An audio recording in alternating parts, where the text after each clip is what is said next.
Today is June 9th, 2021, and today I want to do a channeling on how to really practice self-love, how to really accept yourself, how to really see yourself as deserving of the things that you want to bring into your life. The reason why I want to talk about this is because self-love, self-acceptance, self-worth, feeling and knowing that you're good enough for anything that you want, those are the true keys to the law of attraction. If there's something in your life that you're not able to manifest, that you've been struggling with, it's because you don't feel good enough to have it. And in reality, you are always good enough to have it. We talked in our last recording about what a powerful place we are in being here on Earth, where we can access the higher levels and the lower levels of planes, the full spectrum.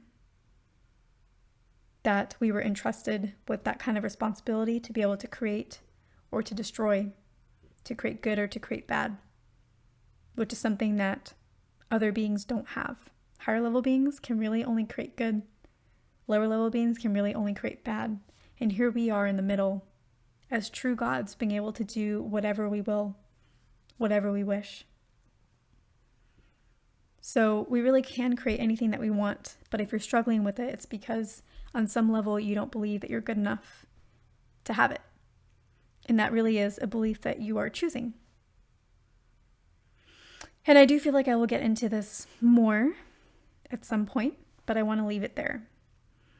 Because once you realize that that literally is the key, knowing that you're good enough, then the question is, okay, I can see all the ways in which I don't feel good enough for the things that I've been struggling to manifest. Great. I'm happy to know that. But now what? How do I practice self-love? How do I practice self-worth? How do I practice self-acceptance? How do I believe in myself? And how do I practice self-deservingness? Because I know it's important, but now how do I do it?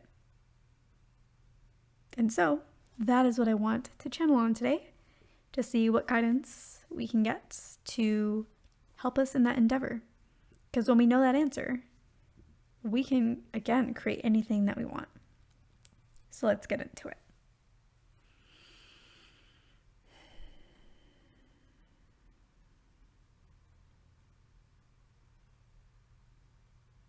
Self-love is something that actually comes very natural to every single one of us. We were born loving ourselves. We were born being worthy of love. When a child comes into the world, we don't automatically hate them. We love them. We see them as these innocent beings with the potential for anything. So we came in having self-love for ourselves. Because self-love, love for ourselves, like everything that we feel for ourselves, gets reflected in our external world. Babies are always loved. That is a reflection of the fact that babies always come in to the world with self-love. It's something that we are all born with. It is the core essence of our being. It is the one aspect of ourselves that we are asked to always remember, always come back to, always focus on, first and foremost. Everything else in our reality is details. Everything else in our reality is only details of how we want to express the love for ourselves. Or if our reality isn't really going well for us, it's just indicators of how we are not expressing that self-love for ourselves, how we are cutting our own selves off. So always know that self-love is already a part of you. You were born with it. It's a talent we all have. It's not something you need to develop. It's not something you need to learn. It's not something that other people are better at than you. We were all born with it. It's not something you have to find. It's the one talent you were given before you learned all the physical talents here on earth in the physical realm. So in knowing that self-love is already a part of you, it's literally the skill you were born to do. It's literally the skill that you are a prodigy at.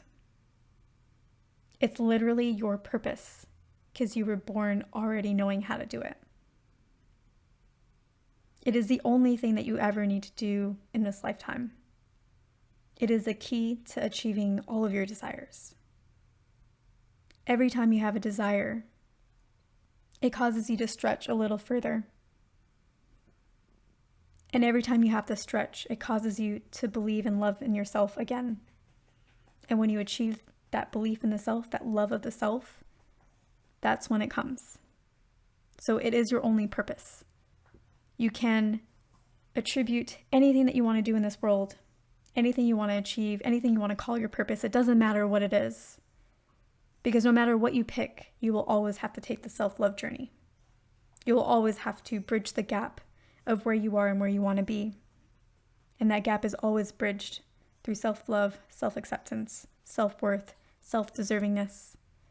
It doesn't matter what you do. And so that is why it is your only purpose, your only true will. So you were born knowing how to do this, which means you already know how to do this. You may doubt that, but you know. Through life, we have taken on beliefs of others, beliefs from others that may have been negative, because even though those other folks who gave us those negative beliefs about ourselves, those criticisms, the lack of trust or the lack of confidence in us, even though they too were born knowing how to love themselves, they stepped away from that. And in stepping away from that, they criticized you, they lost confidence in you, they judged you. And when that happened, you may have lost sight of your own self-love as well. But again, you and they are born self-lovers. And so you can always come back to it, and it is not that difficult. Self-love only requires that you do things that you love. You do things that you enjoy. That can be going for a nice walk. That can be going out for your favorite cup of coffee. That can be drinking a drink on a patio on a really nice day. That can be looking at a sunset. It can be going on a picnic. It can be hiking through beautiful mountains, enjoying the earth. It can be eating your favorite meal. It can be taking a bubble bath. Self-love is all about taking time for yourself to do what you want to do. And so what do you want to do? If you had someone in your life and you wish that they could love you in the perfect ways, how would you want them to love you? What would you want them to do for you? Then go do that for yourself. But then the next question is, okay, sure, all of that sounds fun. I'll go to a spa. I'll go for a hike. I'll drink my favorite tea. I'll make my favorite smoothie. I'll go have fun at the pool, whatever it is. That sounds great. But how does that help me feel deserving of the specific things that I want? Because the answer that you gave me was general. And that's the thing. The specific things don't matter. You didn't come to earth with specific things that you're supposed to do aside from loving yourself. The specifics were chosen by you in your mind. The specifics were just other options for you to enjoy life, to experience life to the fullest, to learn how to feel emotionally, to feel physically, to taste, to smell, to see. But the specifics don't matter. It's all about the self-love journey. You could pick any specifics, and your work will always be to love yourself. And that is why when it comes to self-love. Specifics are not required. Any love work that you do will bring in the specifics that you want. You don't have to do self-love in a specific way that matches your specific desire. It's just self-love. That is all that is needed. That is all that is required. Because when you feel good about yourself in one way, you start to feel yourself.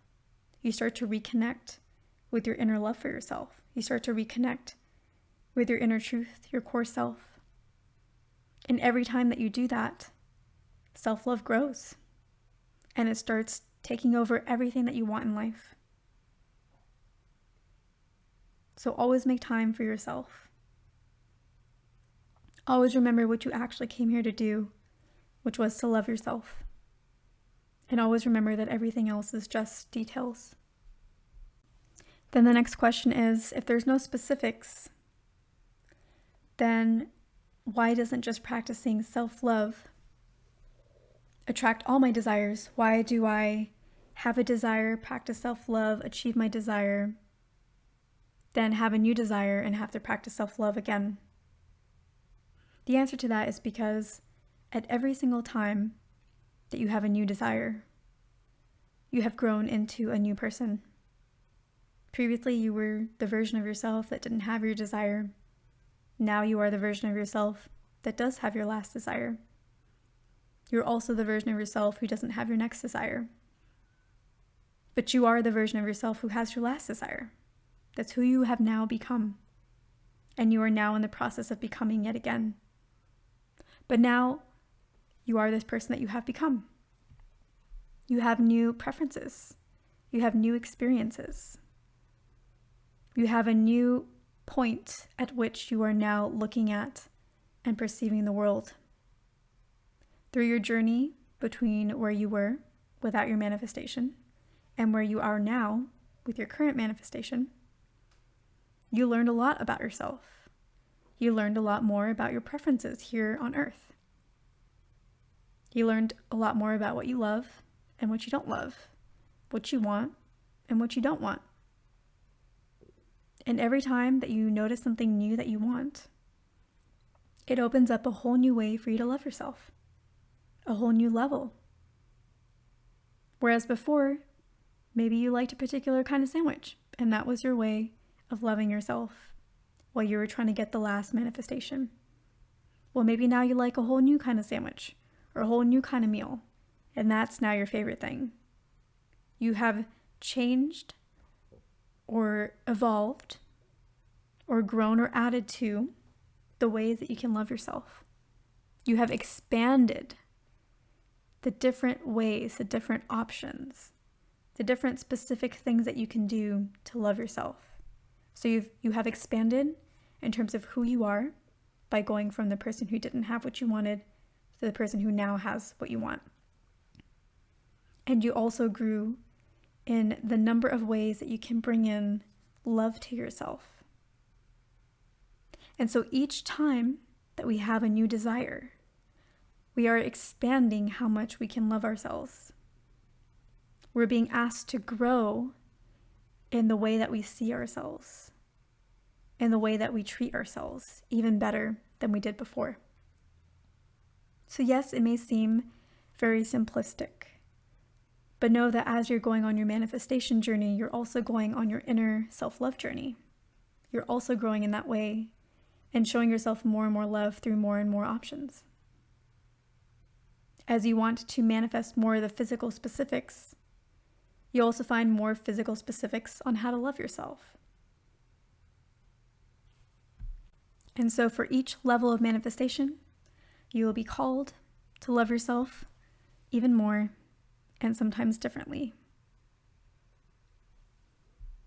And remember that self-love is something you were born to do. It's your talent. It's innate. It's natural to you.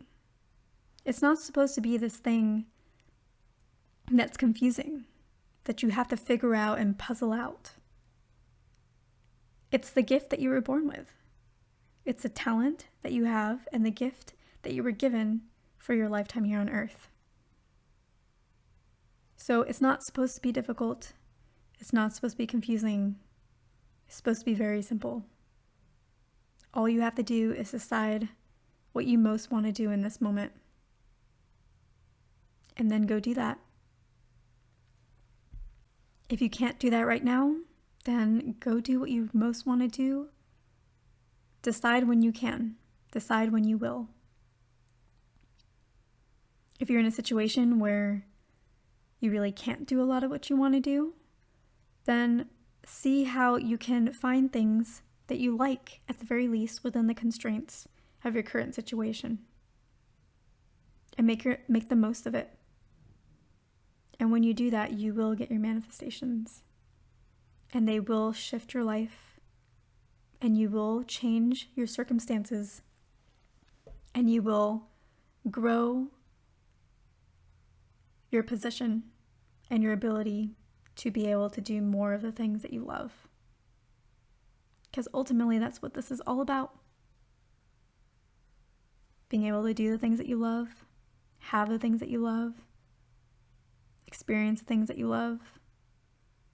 And it all starts with doing the things that you love with what you have right now. And that's all that there is to it.